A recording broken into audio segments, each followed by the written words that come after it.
Hi, I'm Helen Jacey. Welcome to Shedunnit, Writing Crime with Helen Jacey. So this week I'm going to talk about the character of Beatty Falaise, who is a really important character in Elvira Slate Investigations. Beatty is the person who actually sees the potential in Elvira to become a private eye. And Beatty Falaise is an incredibly powerful female private detective who operates at the upper echelons of Hollywood society. So that makes her a really fascinating character, and she is older.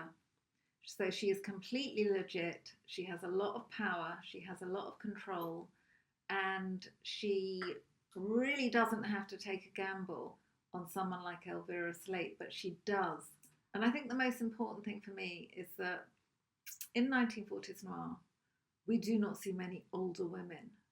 Older women are virtually excluded or limited to secondary, tertiary roles or negative roles. But they're never the leading lady, really, particularly if they're over 60, which Beatty is. In fact, she's hitting her 70s, but she keeps that very quiet because she does work and operate in a superficial world. I call it golden ageism, this sort of elimination of the older woman. When I think about the role choices for Beatty Falaise, yeah, she's a kind of mother figure, but she's also a father figure because she's, part of that Hollywood system that is actually all about male power. Beatty is someone very comfortable with all the head honchos of Hollywood, and it was a very male-dominated patriarchy. So that's why when you have a powerful woman in with the guys, it's quite interesting. She brings a different energy, and she, takes different cases. But the 40s, it was male circles, male fraternities, male power. So for Beatty to have this association of Southern Californian detectives is really interesting. So on one hand, she has got the energy of what I call a caryatid. On the Greek temple, it's the figure that holds up the structure of the temple. And so I think it's an interesting metaphor, it's a symbolic device for when we think of those characters who are really pillars of the community, if you like. They hold up the patriarchy, and in a certain extent, Beatty does. But as a caryatid, she also manages to do good, creating a kind of counter system. It's a good term for the female character who is an institution builder, a woman who supports and maintains the status quo, and they want to do their bit to uphold it.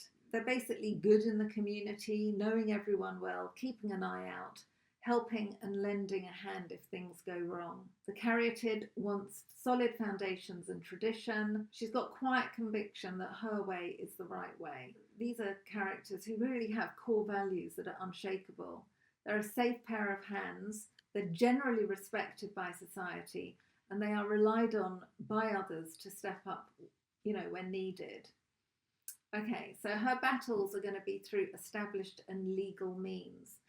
So that's fascinating because with Elvira, she's doing something completely illegal.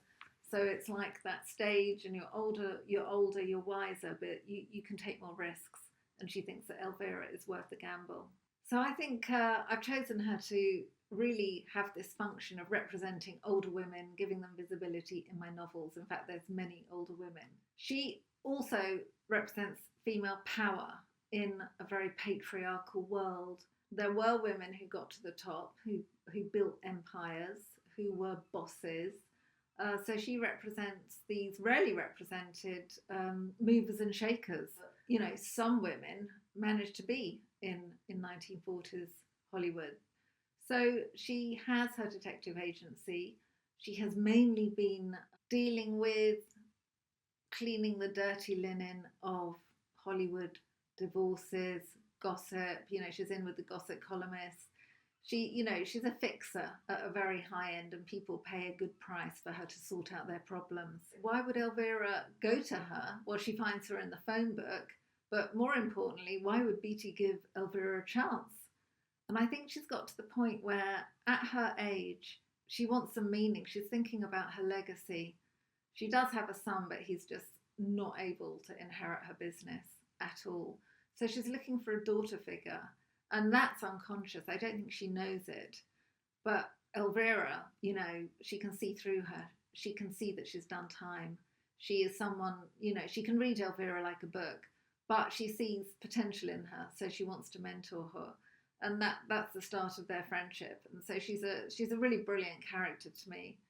She's the one character who is inspired by someone I know and lost. So I am channeling and honouring the energy of my lovely friend in Beatty. There's going to be twists in the relationship of Elvira and Beatty. It's not always plain sailing because Elvira makes such stupid mistakes and attracts such danger that Beatty has to think, what have I done? And, damage limitation, because she does know that Elvira brings a lot of risk. Ultimately, she's aiding and abetting an ex-felon, fugitive from justice who is on the run.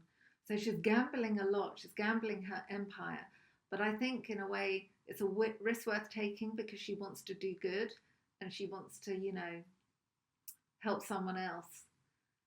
So Beatty is also the president of an entirely fictitious sorority, an association of Southern Californian women detectives.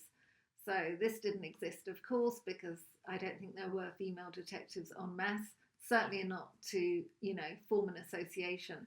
But I like the idea that there's this kind of a group that Beatty heads, where these women have each other's backs. They formed a body to kind of regulate themselves in a way and to mentor each other. What Elvira's future role will be with that, which is a very kind of legitimate structure. Women on screen and in books, older women, we really need to champion their cause and we need to have like powerful role models.